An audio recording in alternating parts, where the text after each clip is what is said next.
Krishnamurti, in dialogue with Dr. Alan W. Anderson. J. Krishnamurti was born in South India and educated in England. For the past 40 years, he has been speaking in the United States, Europe, India, Australia, and other parts of the world. From the outset of his life's work, he repudiated all connections with organized religions and ideologies and said that his only concern was to set men absolutely, unconditionally free. He is the author of many books, among them The Awakening of Intelligence, The Urgency of Change, Freedom from the Known, and The Flight of the Eagle. This is one of a series of dialogues between Krishnamurti and Dr. Alan W. Anderson, who is professor of religious studies at San Diego State University, where he teaches Indian and Chinese scriptures and the oracular tradition. Dr. Anderson, a published poet, received his degree from Columbia University and the Union Theological Seminary. He has been honored with a Distinguished Teaching Award from the California State Universities. Mr. Krishnamurti, we were talking last time together about death in the context of living and love. And as I remember, just as we came to the close of what we were discussing, we thought it would be good to pursue this in terms of a further inquiry into education. What really goes on between teacher and student when they begin looking together, and what are the traps that immediately appear and shock. You mentioned the terror of death, not simply externally, but internally in relation to thought. And it seemed to me perhaps it would be a splendid thing if we just continued that and went deeper into it.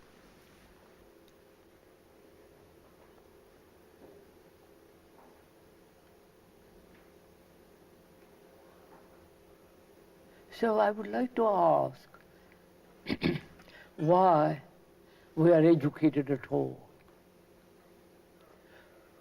What is the meaning of this education that people receive? Apparently, they don't understand a thing of life. They don't understand fear, pleasure, the whole thing that we have discussed, and the ultimate fear of death and the terror of not being. Is it that we have become so utterly materialistic that we're only concerned with good jobs, money, pleasure, and superficial amusements, entertainments, whether they be religious or football? Is it that that our whole nature and structure has become so utterly meaningless? And when we are educated to that, and to suddenly face something real is terrifying. And as we were saying yesterday,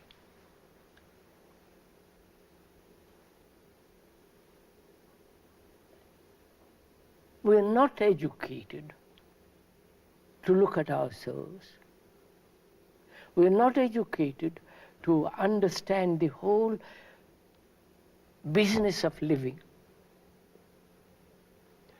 We are not educated to look and see what happens if we face death.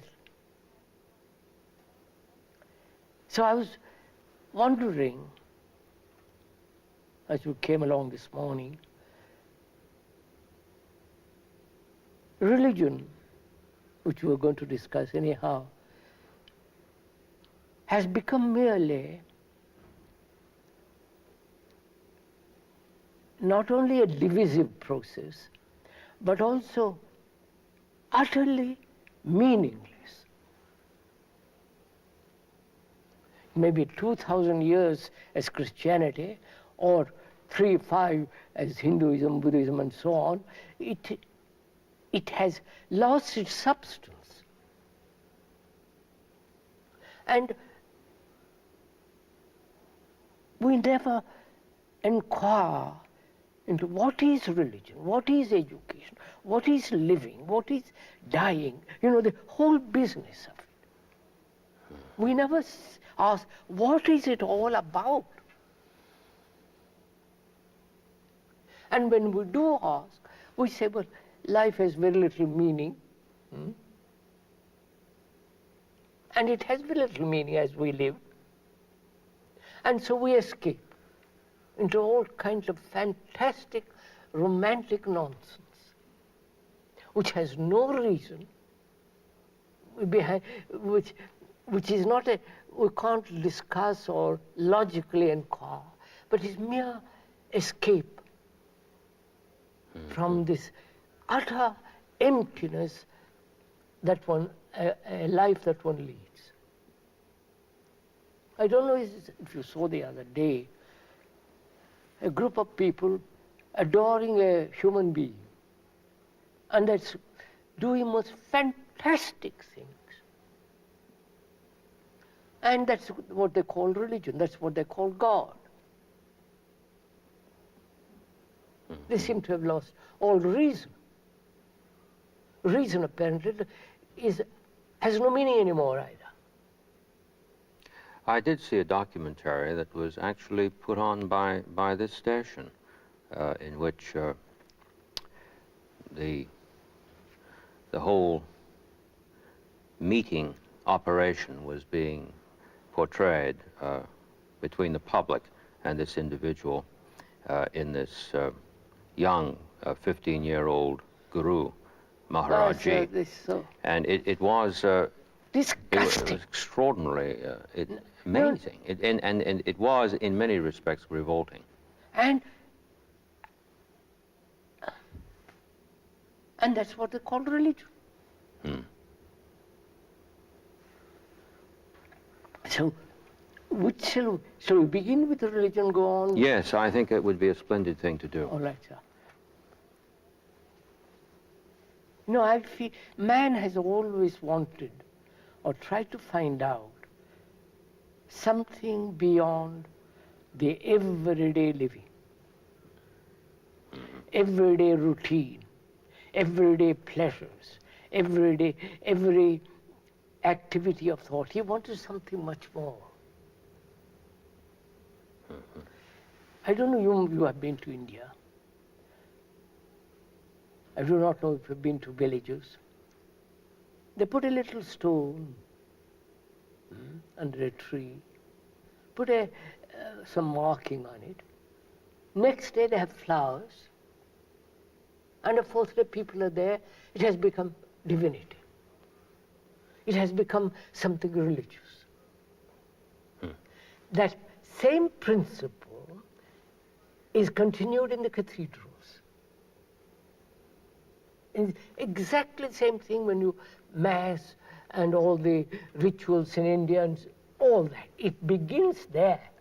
The desire for human beings to find something more than what thought has put together. Not being able to find it, they romanticize it. They create symbols. Or somebody who has got a little bit of this, they worship. And around that they do all kinds of rituals, Indian puja, all that business goes on. And that's called religion, which has absolutely nothing to do with behavior, with our daily life.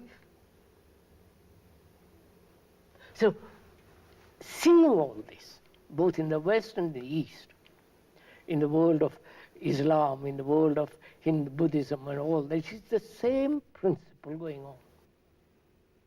Worshipping an image which they have created, whether it's the Buddha or Jesus or Christ, it is the human mind that has created the image. Oh, yes. Oh, certainly. And they worship the image which is their own. In other words, they are worshipping themselves. And the division, the split, grows wider. Yes. So religion, when one asks, what is religion? Obviously, one must negate, in the sense, not brutally cut off, understand all this. And so negate all the religions.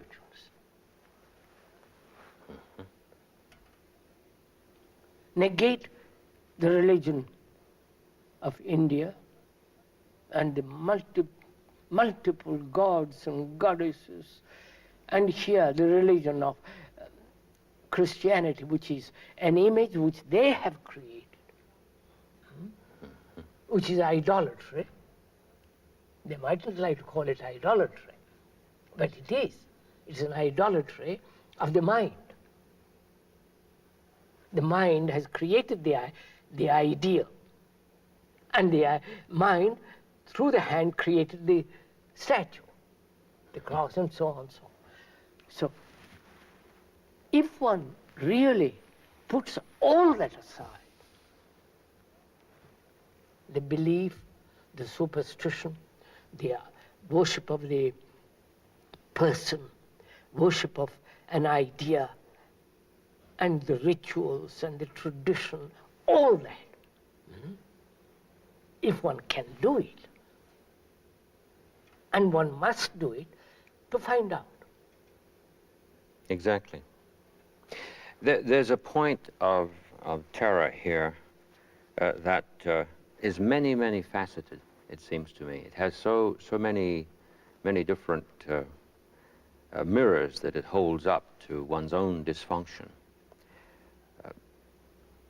To reach the place where one is willing to begin at the point where he makes this negation in order to find out. He thinks very often that he's being required to assume something in advance in order to make the negation. And therefore he balks at that, and he won't do it.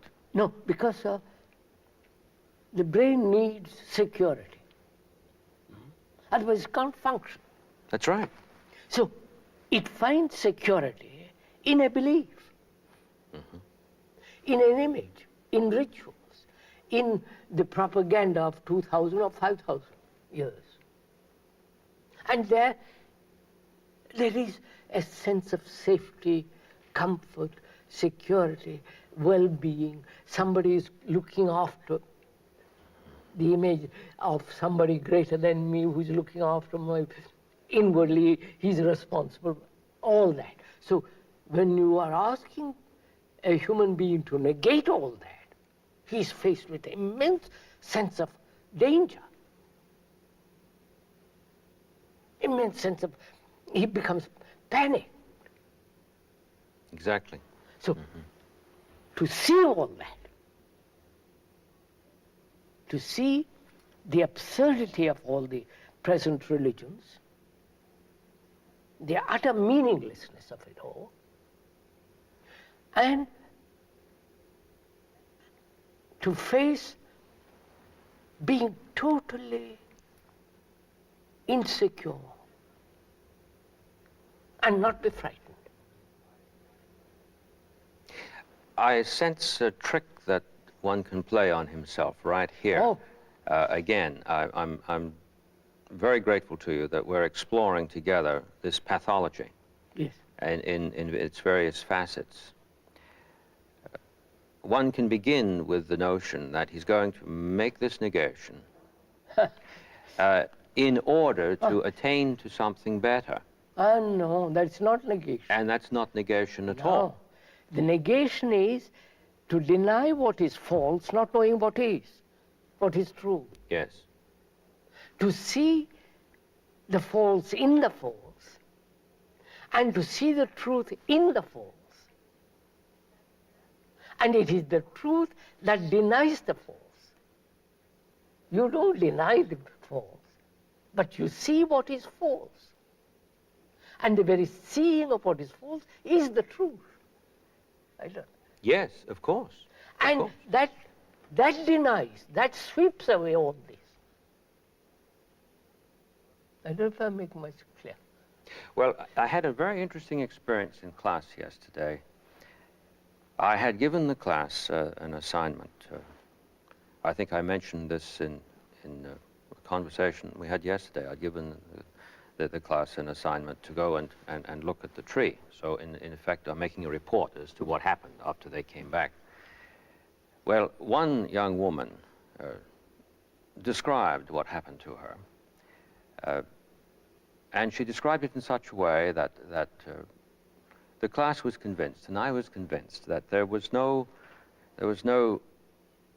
blockage of her looking between herself and this tree. She was calmly ecstatic in her report. That sounds like a curious juxtaposition of words, but it seems to me to be correct. But then I asked her a question. And I said, well, now, were you thinking of yourself as looking at this tree?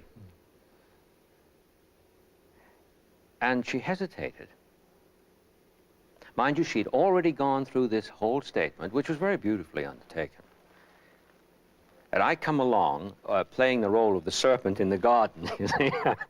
and I said, well, now, might it not have been the case at any time when you were doing this that you thought of yourself looking at the tree? And with this hesitation, she began to fall more and more out of her own act. Well, we had a look at that. She and I and the class, we all had a look at what she was doing. Finally, she turned around and said, well, the reason that I stopped was not because of what went on between me and the tree. I'm very clear about that. It's because I'm in class now, and I'm thinking that I ought to say the right thing. And so I've gone and ruined the whole thing. It was a revelation, not only to her, but you could see, with respect to the faces all around the room, that we're all involved in this nonsense. Yes, sir.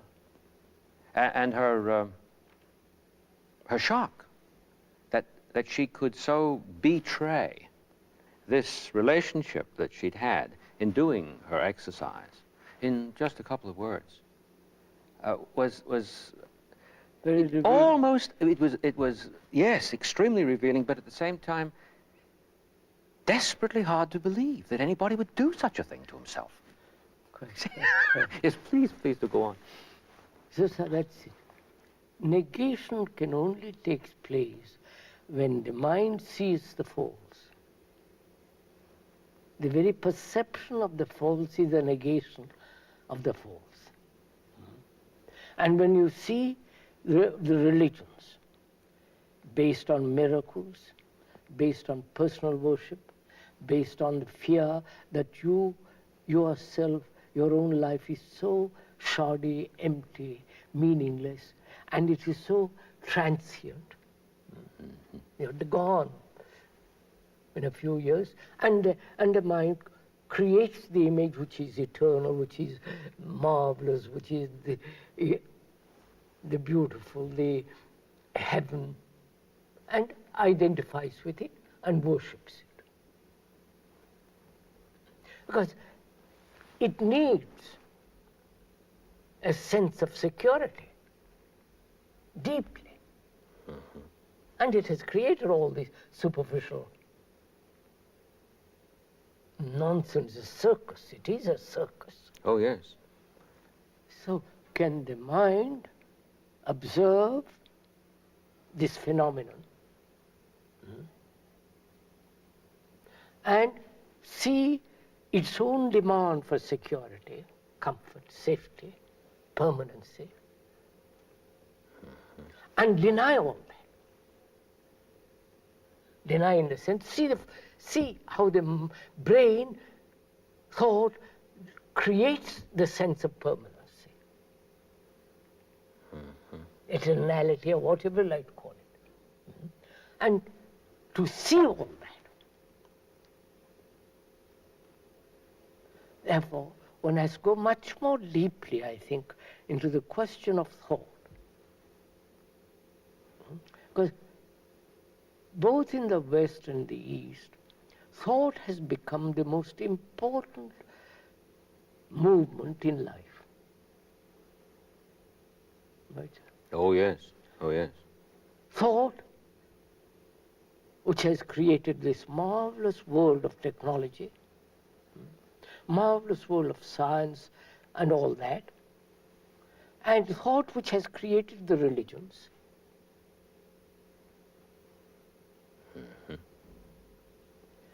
All the marvelous chants, both the Gregorian and the Sanskrit chants.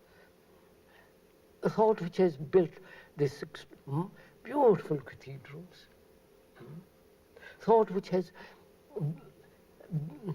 made images of the saviors, the masters, the gurus, the father image. Unless one really understands thought, what is thinking, we will still play the same game in a different field. Mm-hmm. You follow Exactly. Exactly. that? Look what is happening in this country. These gurus come from India. They shave their head, put on the Indian dress, little tuft of hair hanging down, and repeat endlessly what somebody has said. A new guru. They have had old gurus, the priests, Oh, yes. the Catholic, the Protestant, and they have denied them, but accept the others. You follow? Yes. The others are as dead as the old ones, because they're just repeating tradition. Traditionally repeating how to sit, how to shave, how to meditate, how to hold your head, breathe, and finally obey what the old guru says, or the young guru says, which is exactly what took place in the Catholic world, in the Protestant, you follow? They deny that and yet accept the other. Because they want security. They want somebody to tell them what to do, what to think. Never how to think. No, this raises a question that I hope we can explore together that concerns the word experience. Oh, yes, that's another word. It's amazing how often in these times this word crops up to represent something that I desperately need, which somehow lies outside myself. I need the experience of an awakening. Yes. It isn't an awakening that I need, apparently. It's an experience of this awakening. The whole idea of religion as experience seems to me to need very, very careful thought, very careful penetration. Quite. Very careful penetration. If I may ask, why do we demand experience? Why is this craving for experience?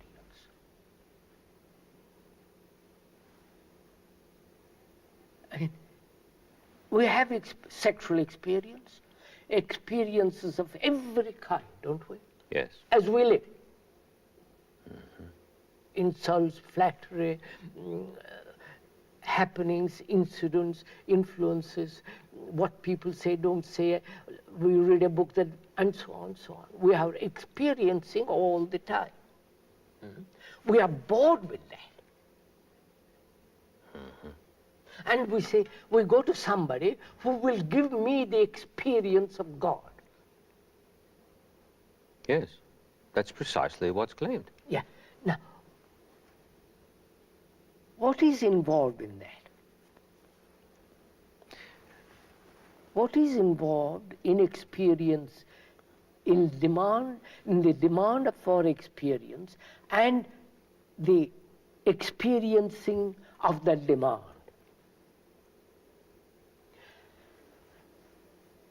I experience what that guru or master or somebody tells me. How do I know it is real? And I say, I recognize it. Don't I say? Look, I experience something. And I can only know that I've experienced it only when I have recognized it. Right? Right. Recognition implies I've already known. Recognize. Recognize. Yes. So I am experiencing what I've already known. Therefore, it's nothing new. I don't know if Yes, you're making yourself very, very clear. So all they are doing is a self-deception. It is actually lusted after. That's, oh, good Lord, yes. Yes. The drive for it is extraordinary. I've seen it in many, many students who will go to extraordinary austerities. Really. Oh, I noticed. We sometimes think that that young people today are very loose in their behavior. Well, some are, but what's so new about that? That's been going on since time out of mind. I think that what is rarely seen is that many young persons today are extremely serious about acquiring something that someone possesses that they don't have. And if someone claims to have it, naively, they're on their way. And they'll go through any number of cartwheels. They'll stand on their head indefinitely for that lies out. I've seen all. Yes, which is called an experience as such. That's why one has to be very careful, as you pointed out, sir, to explore this word and to see why the mind, why a human being demands more experience when his whole life is a vast experience with which he's so bored. He thinks this is a new experience. But to experience the new, how can the mind recognize it as the new? Unless it's already known it. I don't know if I... Yes, and there's something very remarkable here in terms of what you said earlier, in other previous conversations that we've had. In the recognition of what is called the new, the linkage with old thought, old image, establishes the notion that there's something gradual in the transition. Yes. That there really is some kind of genuine link here with where I am now and where I was before. Now I become the next guru who goes out and teaches the person how gradually to undertake this discipline. Yes, sir. And it never stops. No, I do see that. It's amazing, it's amazing. Driving down in the car this morning, I was thinking about the whole business of chant that you mentioned, the beauty of it all. And since this is related to experience as such, I thought maybe we could examine the aesthetics in terms of where this self-trapping lies in it. And of course, I thought of Sanskrit and that beautiful invocation that is chanted to the Upanishad, the Isha, Purnam Adar, Purnam Idam, Purnat Purnam Udachyate, Purnasya Purnam, and it goes on. And I said to myself, if one would attend to those words, there's the echo of the abiding through the whole thing, through that whole glorious cadence. And yet, within it, there's the radical occasion to fall into a euphoria. Yes, sir. And somnolence takes over. But it's within the very same. And I said to myself, well, maybe Mr. Krishnamurti would say a word about the relation of beauty to this in terms of one's own relation to the beautiful, when that relation is not seen for what it is. Since there's a narcosis present that I can generate. It isn't in those words. And yet we think that the language must be at fault. There must be something demonically hypnotic about this. We do. And then religious groups will separate themselves totally from all this. Well, we had a period in Europe when Protestants, Calvinists wouldn't allow an organ, no music. No music. Because music is seductive. It's music. I'm not the self-seducer. It's the music's fault. Yes, yes. Let's look at that. That is just.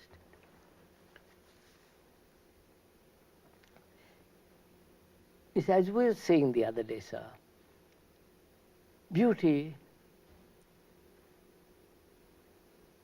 can only be when there is the total abandonment of the self. Complete emptying the consciousness of its content, which is the me. Then there is a beauty which is something entirely different from the pictures, chants, all that. And probably most of these young people, and also the older people, seek beauty in that sense through the trappings of the church, through chants, through reading the Old Testament with all its beautiful words and images and all that. And that gives them a sense of deep satisfaction. In other words, sir, what they are seeking is really gratification through beauty. Beauty of word, beauty of chant, beauty of all the robes and the incense and the light of the coming through those marvelous piece of color. You've seen it all in cathedrals, Notre Dame and Chartres and all these places. More. Yes. And it gives them a sense of sacredness, sense of feeling happy, relieved. At last there is a place where I can go and meditate, be quiet, get into contact with something. And when you come along, say, look, all that's all rubbish. It has no meaning. What has meaning is how you live in your daily life. Yes. Then they throw a brick at you. Of course, it's like taking food away from a starving dog. Exactly. So, this is the whole point, sir. Experience is a trap. And all the people want this strange experience which the gurus think they have. Which is always called the knowledge. Interesting. Yeah, very, very. Isn't it? It's always called the knowledge. Yes. Of course, I was thinking of our previous conversations about this self-transformation that is not dependent on knowledge. Of course not. Not dependent on time. No. And eminently requires responsibility. You see, and also, sir, we don't want to work.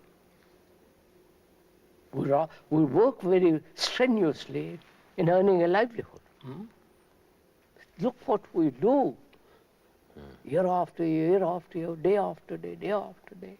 The brutality, the ugliness of all that. But here, inwardly, psychologically, we don't want to work. We're too lazy. Let the other fellow work. Perhaps he has worked, and perhaps he'll give me something. But I don't say, I'm going to find out. I'll deny the whole thing and find out.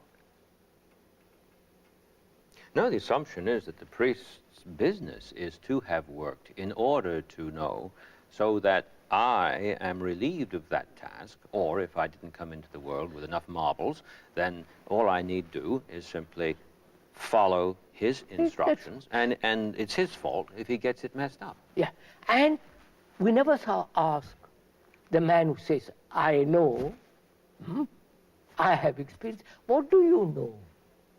Exactly. What have you experienced?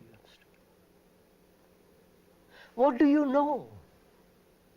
When you say, I know, you only know something which is dead, which is gone, which is finished, which is the past. You can't know something that's living. You follow, sir? Yes. A living thing, you can never know, it's moving. It is never the same. And so I can never say, I know my wife, or my husband, because they're living human beings. But these fellows come along, from India especially, and they say, but I know, I have experience, I have knowledge, I will give it to you. And I say, what impudence. You follow, sir? Yes. What callous indifference that you know and I don't know. And what do you know? It's amazing what's been going on in terms of the relation between men on the one hand and women on the other, or man and woman with respect to this, because a whole mythology has grown up about this. For instance, woman, we say, our sex says, woman is mysterious. And never is this understood in terms of the freshness of life, which includes everything, not just woman. Now we have an idea that woman is mysterious. So we're talking about something in terms of an essence, which has nothing to do with existence. Exactly. Isn't that what you're... That's your... Yes, yes, goodness me. And as you said earlier, we're actually taught this. This is all in books. This is all in the conversations that go on in classrooms. So that's why I feel education is destroying people, as it is now. It has become a tragedy. If I had a son, which I haven't got, thank God, I would say, where am I to educate him? What am I to do with him? To make him like the rest of the group? Like the rest of the community? Thought, memories, accept, obey. You follow, sir? All the things that are going on.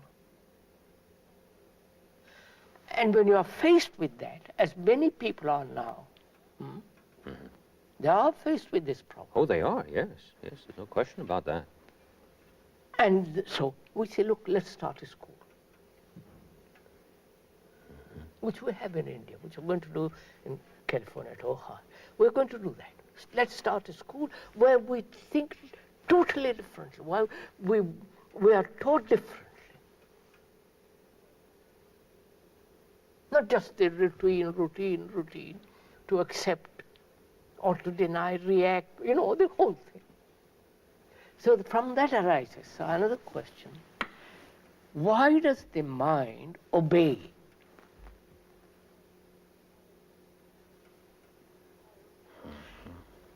I obey the laws of the country.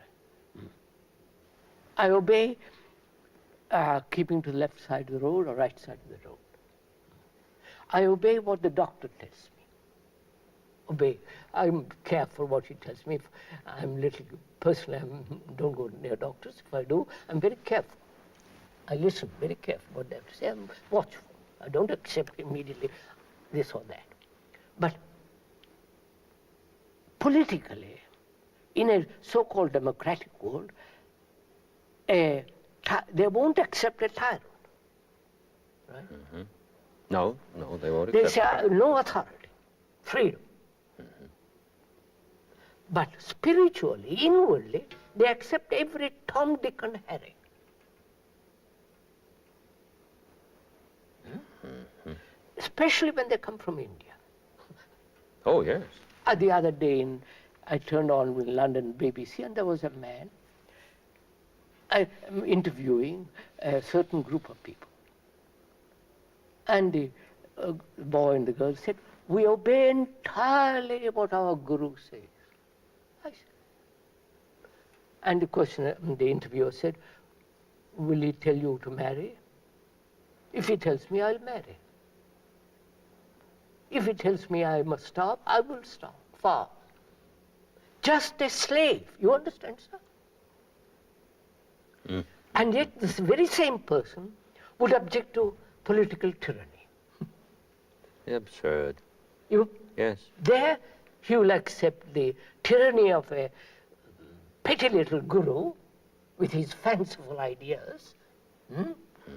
and he will reject politically a tyranny or a dictatorship. So why does the mind divide life into accepting authority in one way, in one direction, and deny it in another? And what is the importance of authority? That is, the word authority, as you know, means the one who originates. Author. Author. Yes. And these priests, gurus, leaders, spiritual preachers, what have they originated? They are repeating tradition, aren't they? Oh, yes. Precisely. And tradition, whether it's from the Zen tradition, the Chinese tradition, or Hindu, is a dead thing. And these people are perpetuating the dead thing. The other day I saw a man. He was explaining how to meditate. Put your hands here, close your eyes. And yes, that's the one I saw. And do this, that, and the other. I said, good God. It was appalling. It was appalling. And people accept it, you know. And on the same thing, there was this woman who had run out of money and every blessed thing. She had nowhere to go to sleep and so forth. And hysterically, she was saying, I'm in line. I've got all these people ahead of me, but I must have this knowledge. I must have this knowledge. The hysteria of it, the desperation of it. That's why, sir, what is behind this acceptance of authority? You understand? The authority of law, the authority of the policeman, the authority of the priest, the authority of these gurus. What is behind this acceptance of authority?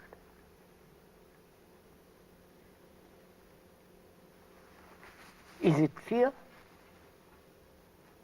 Fear of going wrong spiritually? Of not doing the right thing in order to gain enlightenment, knowledge, the super consciousness, whatever it is? Is it fear? Or is it a sense of despair? A sense of utter loneliness, utter ignorance. I'm using the word ignorance in the deeper sense of the word. Yes, I follow. Which makes me say, there is a man there who says he knows, I'll accept him.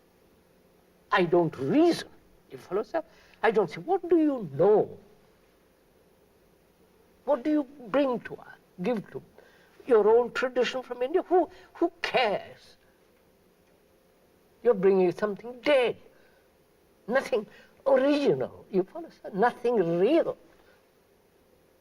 but repeat what others have done, which in India themselves are throwing out. Yes, I was just thinking of Tennyson's lines that apropos of this, though in a different context when he wrote it. There's not to reason why, there's but to do and die. The good old thing, yes. Yeah. So what is behind this acceptance of authority? It's interesting that the word authority is radically related to the self. Yes. Autos, the self. There is this sensed gaping void through the division.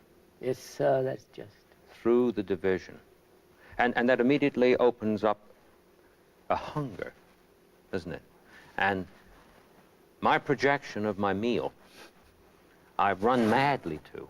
You see, this, when you see this, you want to cry. You follow, sir? Yes. I mean, all these young people going to these gurus, shaving their head, dressing in Indian dress, dancing in the streets, and you know, fantastic things they're doing.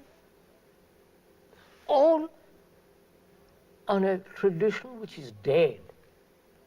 All tradition is dead. You follow? And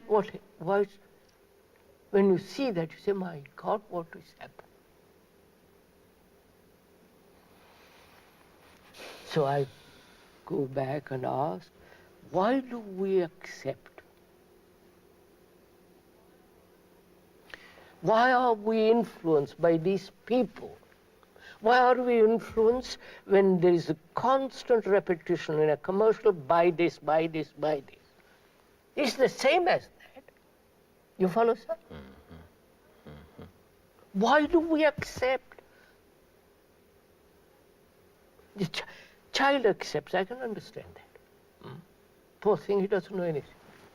It needs security, it needs a mother, it needs a care, it needs a protection, it needs for it to sit in your lap and be, you follow, affectionate, kind, gentle, that it needs that.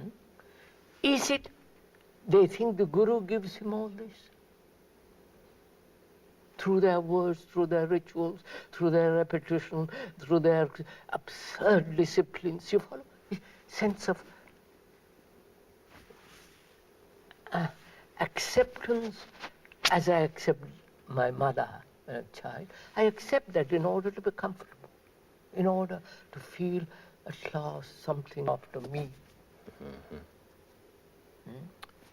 This relates to what you said in a previous conversation when we looked into fear. The reaction of the infant is a reaction with no intermediary of any kind, of his own contrivance. He simply recognizes that he has a need. And this is not an imagined want. It is a radical need. He needs to feed. He needs to be affectionately held. The transition from that to the point where one, as he gets older, begins to think about the source of the meeting of that need, emerges as the image that is interposed between the sense of danger and the immediate action. So, if I'm understanding you correctly, there's a deflection here from the radical purity of act. That's right, sir. See, that's and I've done that myself. I have done that myself. It isn't because of anything that I was told that actually coerced me to do it, even though what you say is true. We are continually invited. It's a kind of siren-like call that comes to us throughout the entire culture, in all cultures, to start that stuff. So that's what I want to get at. Why is it that we accept authority. In the democratic world, politically, you would shun any dictator. But yet, religiously, they're all dictators.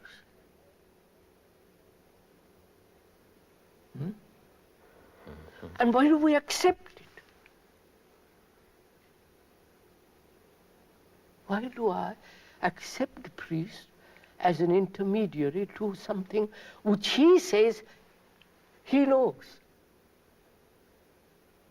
And so it shows we stop reasoning. Politically we reason. We see how important it is to be free. Free speech, free, everything free, as much as possible.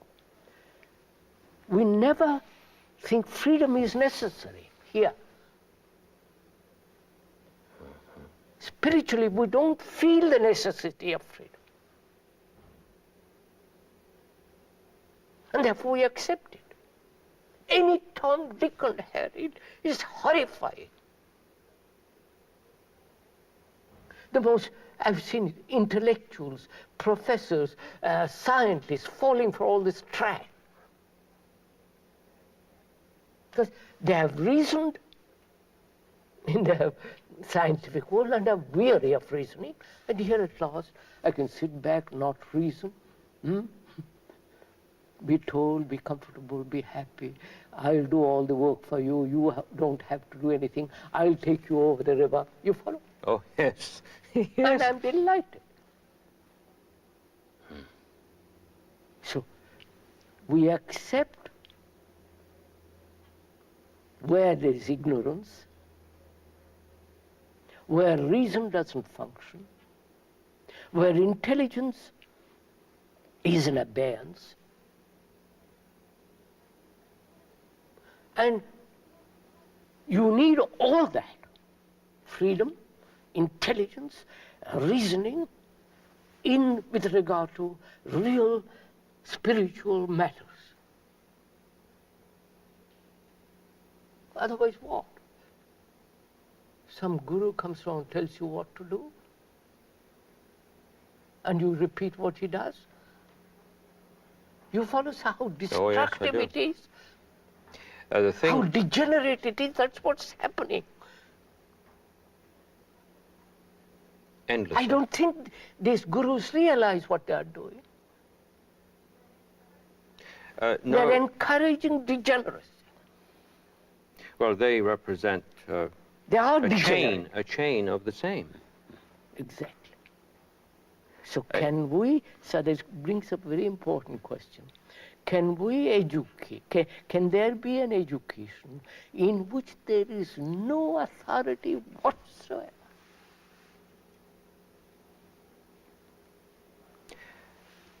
I must say yes to that in terms of the experience that I had in class yesterday. It was a tremendous shock to the students when they suspended their disbelief for a moment, just to see whether I meant it when I said, now we must do this together. Not you're doing what I say to do. Do it to walk together. We will do this together. Share it together. Right. You will question, and I will question, and we'll try to grasp as we go along without trying. And I went into the business about let's not have this shoddy little thing trying. Right, quite right. That took a little while. That increased the shock because the students who have been, to their own great satisfaction, what you'd call devoted, Yes. those who do their work, who make effort, are suddenly finding out that this man has come into the room and he's giving trying a bad press. This does seem to turn the thing completely upside down. But they showed courage in the sense that they gave it Quite.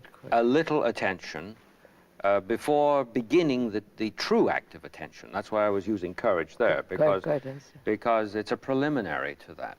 I've quite followed you when you have raised the question about the relation of courage to the pure act of attention. It seems to me that that's not where it belongs. No. But they did get it up for this preliminary step. But then we ran into this what I think I called in an earlier conversation dropping a stitch, where they really saw this abyss. They were alert enough to stand over the precipice, and that caused them to freeze. And it's that moment that seems to me absolutely decisive. Yes. That